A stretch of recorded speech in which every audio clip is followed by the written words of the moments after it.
Bible చదువుతున్నప్పుడు ఆదాము పక్కటెముకలో నుండి అవ్వను సృష్టించినప్పుడు బైబిల్ ఒక చక్కని మాట ఉంది. ఏమిటంటే ఆదాముకు దేవుడు నిద్రను కలుగజేశాడు. ఏ నిద్రట? గాఢ నిద్రను కలుగజేసి ఆ గాఢ నిద్రలో తన పక్కటెముక తీసి ఆ పక్కటెముక నుండి అవ్వను దేవుడు సృష్టించినట్టుగా బైబిల్లో ఉంది. ఇది చదివినటువంటి ఆ ఆత్మీయుడు ఒక సత్యాన్ని గ్రహించాడు. ఏమిటంటే దేవుడు పక్కటెముకలో నుండి ఆదామును పక్కటెముకలో నుండి అవ్వను సృష్టించే ప్రక్రియలో మొట్టమొదటి ఆపరేషన్ చేసింది ఎవరయ్యా అంటే దేవుడే. మొట్టమొదటి డాక్టర్ ఎవరయ్యా అంటే దేవుడే. ఆదాము పక్కటెముకలో నుండి అవ్వను సృష్టించే ప్రక్రియలో, ఆపరేషన్ చేసే ప్రక్రియలో మొదటిగా దేవుడు ఆదాముకి ఏం కలిగించాడు?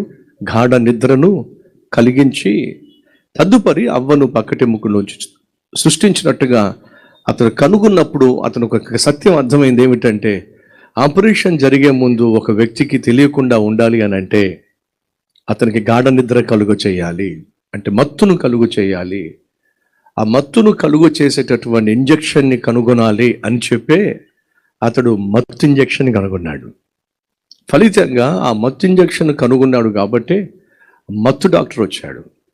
ఆపరేషన్ చేయక మునుపు మత్తు డాక్టర్ ఇచ్చి ఆ మత్తు ఇంజెక్షన్ ఇస్తేనే అతనికి ఏమీ తెలియకుండా ఆపరేషన్ జరిగిపోతుంది. అలా మొట్టమొదటిగా దేవుడు ఆపరేషన్ చేసి ఆదాముకు తోడుగా ఉండటానికి అవ్వను సృష్టించాడు. నరుడు ఒంటరిగా ఉండుట మంచిది కాదు. తల్లులో తండ్రుల్లో మీ పిల్లలకు పెళ్ళిడు వచ్చిందనుకోండి, వారిని ఒంటరిగా ఉంచకండి, అది మంచిది కాదు. కొన్ని సందర్భాల్లో కొంతమంది తల్లులు తండ్రులు నా దగ్గరకు వచ్చి, అయ్యా మా అమ్మాయి కోసం ప్రార్థన చేయండి, మా అమ్మాయికి ఇంకా పెళ్ళి కాలేదు, పెళ్ళి కావాలి, ప్రార్థన చేయండి అని అంటే అలాగే ప్రార్థన చేస్తానండి. ఇంతకీ మీ అమ్మాయి వయసు ఎంత? 43 సంవత్సరాలండి. ఎన్ని సంవత్సరాలట? 43 సంవత్సరాలట. నాకు ఆశ్చర్యం అనిపిస్తూ ఉంటుంది. అంటే పెళ్ళిడు దాటిపోయి 20 సంవత్సరాలు దాటిపోయింది. తల్లులు తండ్రులు సాధారణంగా అమ్మాయికి 20 సంవత్సరాలు దాటింది అని అంటే పెళ్ళిడు వచ్చేసినట్టే. చదువుకుంటున్నారు కాబట్టి 21 సంవత్సరాలకల్లా డిగ్రీ అయిపోతుంది. కాబట్టి డిగ్రీ అయిపోయిన తర్వాత అమ్మాయికి పెళ్లి చేయటం మంచి వయసు. కొంతమంది పోస్ట్ గ్రాడ్యుయేషన్ చేస్తున్నారు, మాస్టర్స్ చేస్తున్నారు కాబట్టి 23 సంవత్సరాల నుంచి 24, 21, 22, 23, 24 ఈ సంవత్సరాల్లో అమ్మాయికి పెళ్లి చేయాలి. అలాగే అబ్బాయికి కూడా 23 సంవత్సరాలు వచ్చేసరికి మాస్టర్స్ అయిపోతాయి. కొన్నిసార్లు 24 సంవత్సరాలు వచ్చేసరికి పోస్ట్ గ్రాడ్యుయేషన్ అయిపోతుంది. ఆ తర్వాత ఉద్యోగ ప్రయత్నాలు చేస్తారు. 1 సంవత్సరం 2 సంవత్సరాలు చేస్తాడు. 26 సంవత్సరాలు వచ్చేస్తాయి. ఈ లోపల ఉద్యోగం వస్తుంది. 26, 27, 28 ఈ వయసులో అబ్బాయికి పెళ్లి చేయటం మంచి వయసు. ఇప్పుడు జరగాల్సినటువంటి శుభకార్యం అప్పుడు జరిగితేనే బాగుంటుంది. కాబట్టి మీ పిల్లలకు 20 సంవత్సరాలు దాటుతుంది అని అంటే మీరు ఖచ్చితంగా ప్రార్థన చేయాలి. ప్రభువా, మా అబ్బాయికి లేక మా అమ్మాయికి తగినటువంటి జీవిత భాగస్వామిని ఎక్కడో చోటు దాచిపెట్టావు కదా, కాబట్టి వారికి చక్కని జీవిత భాగస్వామిని దయచే ప్రభువా అని ప్రార్థన చేయటం అత్యవసరం. బిల్లీ గ్రామ్ గారు తన కూతుర్లు, చాలా మంది కూతుర్లు ఉన్నారు, ఒక కూతురు 16 సంవత్సరాల వయసు వచ్చినప్పుడు పిలిచి, అమ్మా ప్రార్థన చేయి తల్లి అని చెప్పి అన్నాడు. దేనికోసం డాడీ అని అంటే, అదే నువ్వు చేసుకోబోయే అబ్బాయి కోసం ప్రార్థన చేయి. నా వయసు 16 సంవత్సరాలే కదా డాడీ, ఇప్పుడే అబ్బాయి గురించి ప్రార్థన చేయటం ఏమిటి? బిల్లీ గ్రామ్ చెప్పింది ఏంటో తెలుసా? ఇప్పుడే వెళ్ళి పెళ్లి చేసుకోమంటల్లా, ఇప్పుడు ప్రార్థన చేయడం ప్రారంభించమంటున్నా. ఎందుకని? నీకు 16 సంవత్సరాల వయసు అంటే వాడికి 18 సంవత్సరాలు, 17 సంవత్సరాలు, 19 సంవత్సరాలు ఉంటాయి కదా. వాడు ఆల్రెడీ పుట్టేశాడు కదా, ఎక్కడో ఉన్నాడు కదా. ఎక్కడో ఉన్నటువంటి నిన్ను చేసుకోబోయే అబ్బాయి ఒకరోజు చేసుకోబోతున్నాడు కాబట్టి ఇప్పటి నుంచి అతని చుట్టూ ప్రార్థన కంచి వేస్తే తప్పేమిటి? ఇప్పటి నుంచి అతని కోసం ప్రార్థన చేసి, ప్రభువా నేను చేసుకోబోయే అబ్బాయి ఎక్కడో ఉన్నాడు, అతన్ని పరిశుద్ధంగా కాపాడయ్యా, అతన్ని ఆత్మీయునిగా మలుచయ్యా, అతన్ని నీ చిత్తానుసారంగా నీ యొక్క రెక్కల చోటున దాచిపెట్టయ్యా, తగిన సమయంలో అతడు నా జీవితంలో అడుగు పెట్టులాగునా సహాయం చేయయ్యా అని ప్రార్థన చేయడం తప్పేం కాదు తల్లి అని బిల్లీ గ్రామ్ గారు 16 సంవత్సరాల వయసు ఉన్నటువంటి తన కూతురికి చెప్పాడు.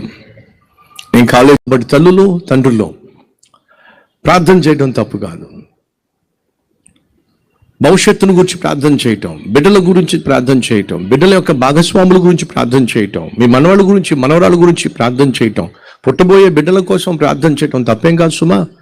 ఏ విధంగా నువ్వు బ్యాంకులో డబ్బులు దాచిపెడతావో నా బిడ్డలకు అని చెప్పి దాచిపెడతావు, అలాగే ప్రార్థనలు కూడా నువ్వు దాచిపెట్టచ్చు.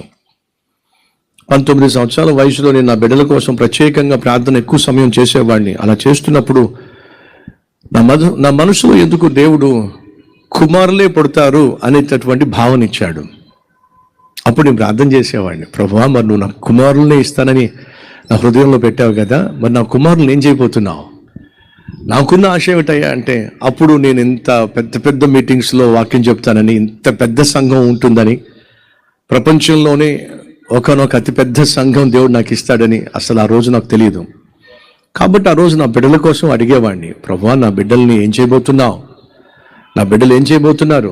వాళ్ళు నిన్నే సేవించాలి ప్రభువా, నీ కొరకే జీవించాలి ప్రభువా, కానీ ఆ బిడ్డల పట్ల నీకున్న ఉద్దేశం ఏమిటి అని చెప్పి, అప్పుడు నా వయసు 19 సంవత్సరాలు. ఆ రోజు నేను ప్రభు సన్నిధిలో నా బిడ్డల కోసం ప్రార్థన చేశా. దేవుడు నాకు మాట ఇచ్చాడు, ఏంటో తెలుసా? నీ మీద ఉంచిన నా ఆత్మను నీ బిడ్డల మీద కూడా ఉంచుతాను, నీ నోట ఉంచిన నా వాక్కును నీ బిడ్డల నోట నేను ఉంచుతాను అని ఆనాడే దేవుడు నా బిడ్డల పట్ల తనకున్న ఉద్దేశాన్ని తెలియచేశాడు. నా బిడ్డలు పుట్టినప్పుడు, వాళ్ళకు కొంచెం ఊహ తెలిసినప్పుడు కూర్చోబెట్టి వాళ్ళతో చెప్పాను, ఈ లోకంలో మీరు గొప్ప డాక్టర్లు కావాల్సిన అవసరంలా, లేదా గొప్ప గొప్ప ఉద్యోగాలు చేయాలని ఆలోచన పెట్టుకోకండి. చదువుకోవాల్సిన విధంగా చదువుకోండి, కానీ మీ జీవితాలు దేవుడు ఏర్పరచుకున్నాడు.